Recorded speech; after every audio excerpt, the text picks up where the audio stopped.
Por su seguridad, permanezca sentado con sus manos y brazos, pies y piernas dentro del parque y cuida a los pequeños. Yeah, man, I'm gonna coming back a couple times, more times in May, and then make a couple trips here in June, maybe like a day trip or something. This is cheerleader week. I just found out. I didn't realize how many cheerleaders were here. Mark is a little bit more than normal as far as crowd wise, but still bearable.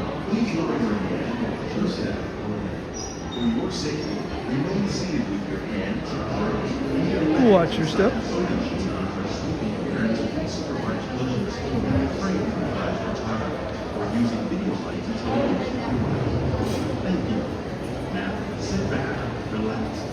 Okay. Yeah, I've seen your moderation before. I know I'm connected with a couple streamers in Disneyland. So yeah, it's a small world.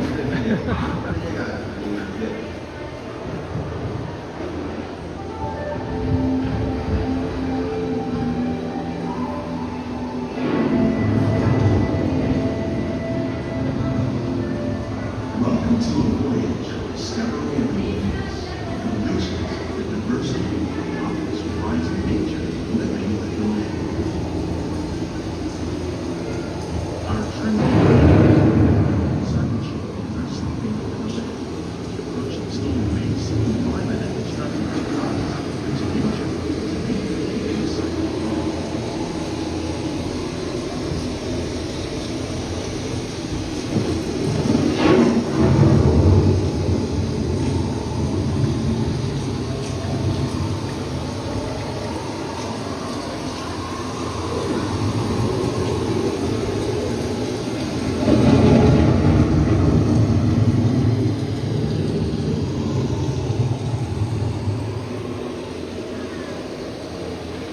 The surface of the land, reach trap water from the fallen mud, extracting precious nutrients and minerals. These elements, combined with sunlight, create complex living systems of our planet.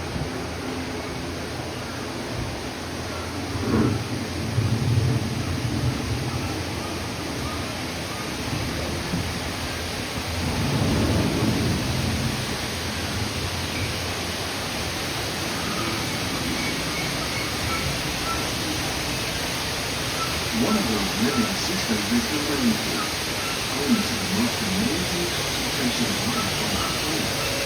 These dense and beautiful forests cover only a tiny portion of the Earth's surface, yet they contain more than half of the planet's atmosphere. Rainforests are also extremely rich in productive living systems, providing us with oxygen, food, medicine, and other elements essential to our life.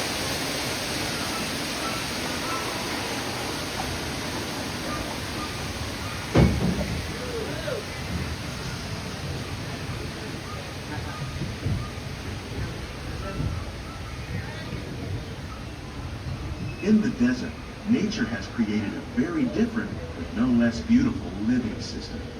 And while this arid landscape may seem lifeless, it is very much alive. The plants and animals that have learned to survive in these harsh conditions make use of what little water they can find and avoid the scorching rays of the relentless sun. The American prairie once appeared as desolate as the desert, but over time, rainwater and nutrients gradually penetrated the hard surface of this land. Even the hooves of the mighty buffalo helped create the rich soil that would one day become home to the American farm.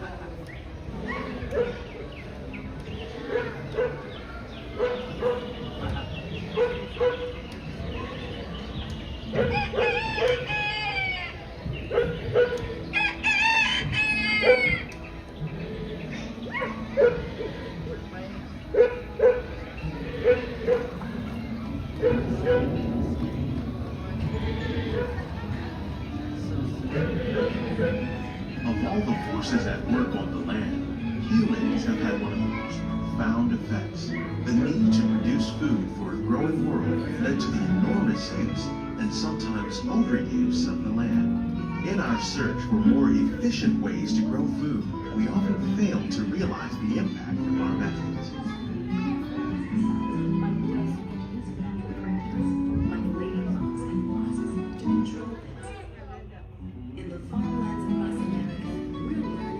Today, we're learning to live with nature, discovering better ways to grow food that will assure both human and environmental well-being. In arid regions, we're learning to produce food on desert seacoasts by developing and planting crops that thrive on salt water. In Japan, we're learning that by mixing leaves and other living materials into our soil, we can make farmland more fertile without the need for chemicals. Here at EPCOT, we're learning to reduce the need for chemical pesticides by breeding and using natural predators, like ladybugs and wasps, to control pests. In the farmlands across America, we're learning that by plowing under vegetation containing natural fertilizers, we can enrich the soil without the use of chemicals.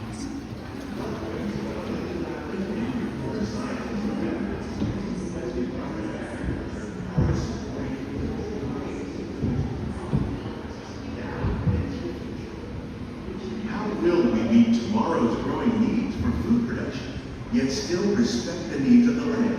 Some of the answers are being discovered just ahead.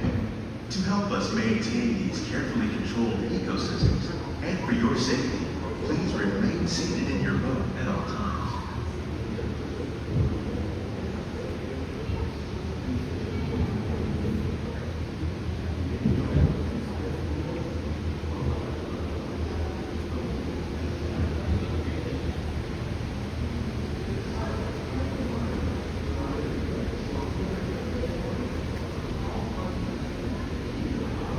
Welcome to our living laboratory, where scientists from EPCOT and the U.S. Department of Agriculture are exploring innovative ways to produce bountiful harvests now and into the future.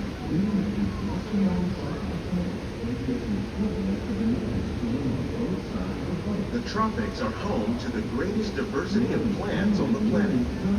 Many of these, like papaya, bananas, cacao, coffee, and rice, are well known around the world. These are just a few of the edible plants that have been an important source of nutrition for people living in the tropics. Many are rich in vitamins and minerals, while others are well adapted to growing in less than ideal conditions. Some, like the water lily, thrive in wet, swampy areas and waterways. All parts of this plant, even the flower petals, are edible. The starchy root of the plant has long been used to make flour for baking.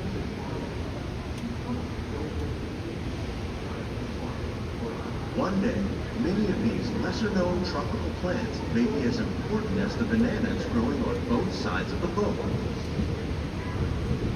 More than 28 million tons of bananas are eaten annually, making it the most popular fruit in the world. Yep, I'm a big contributor.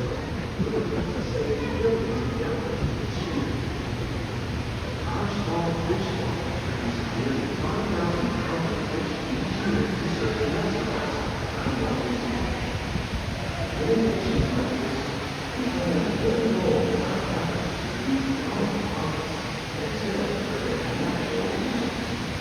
When we mention farming, you probably don't think of fish, but fish farming, or aquaculture, accounts for nearly half of all the seafood consumed globally. Tilapia, bass, and catfish, like the ones you see here, are three of the more popular crops raised by fish farmers. The sustainable system we're using here recycles the water in the tanks. As a result, we're able to save millions of gallons each year.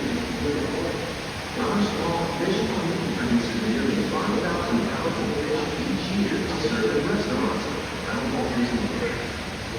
Innovations like this can play an important role in our efforts to produce bountiful harvests and still protect natural resources.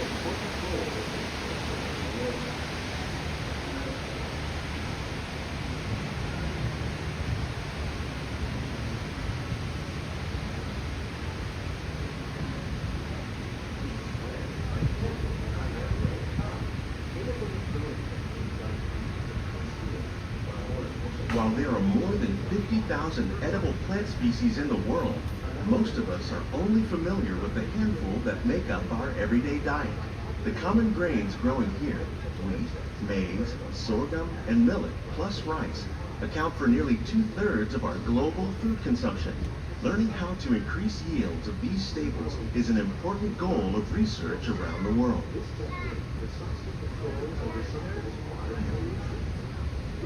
We can produce over 27,000 beds of lettuce a year in just one small area.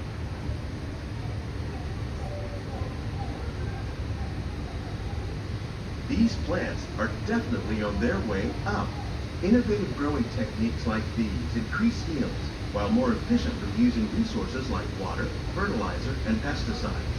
Another innovation at work here is our integrated pest management program. By populating our greenhouses with beneficial insects that prey on harmful pests like aphids and flies, we are significantly reducing our reliance on conventional pesticides. We're growing these crops using our nutrient film system. This technique precisely controls and recycles water and nutrients. With it, we can produce over 27,000 beds of lettuce a year in this one small area.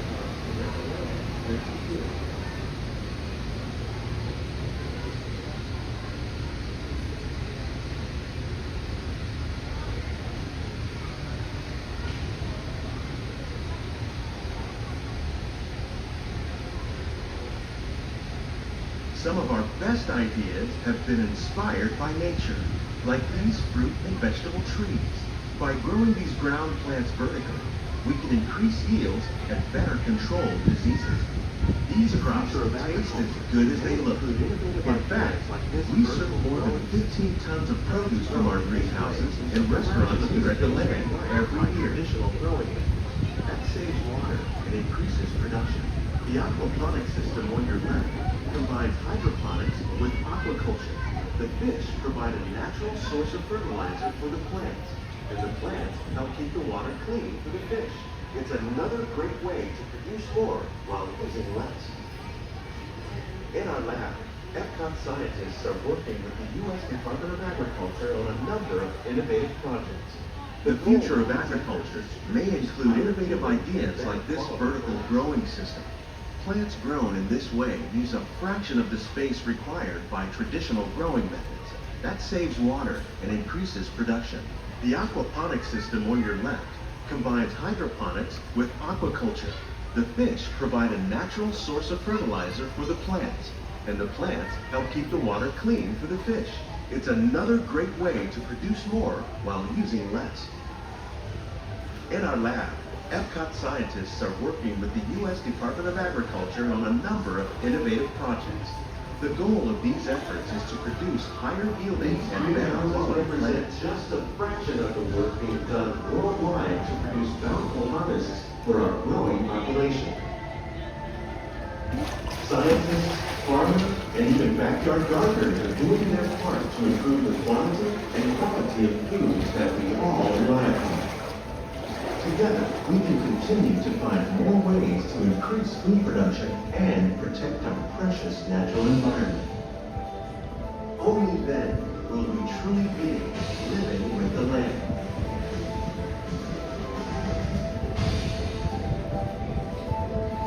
These greenhouses represent just a fraction of the work being done worldwide to produce healthful harvests for our growing population. A closer look, then check out the behind. Scientists, farmers, and even backyard gardeners are doing their part to improve the quantity and quality of foods that we all rely on. Together, we can continue to find more ways to increase insight and protect our precious natural environment. Only then will we truly be living with the land. You've enjoyed this unique journey through our living laboratory. If you'd like to closer look, then check out the behind the scenes walking tour. It's a chance for our co-creator to get up close and personal to the plants and growing techniques in our laboratory. Please keep your hands and feet inside the boat and remain seated until the boat comes to a complete stop. Please gather all your personal belongings. and watch your step as you exit.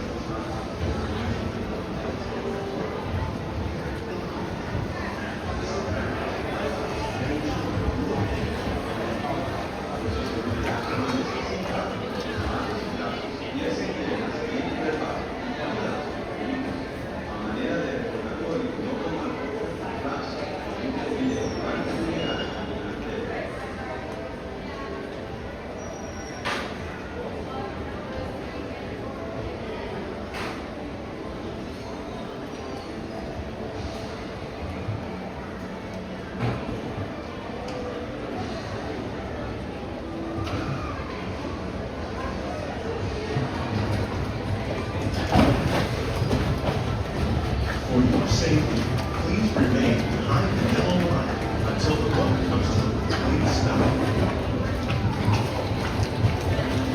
Welcome to Living with the Land. As you board, please gather all your personal belongings or step over your head. And for your safety, you exit the sea.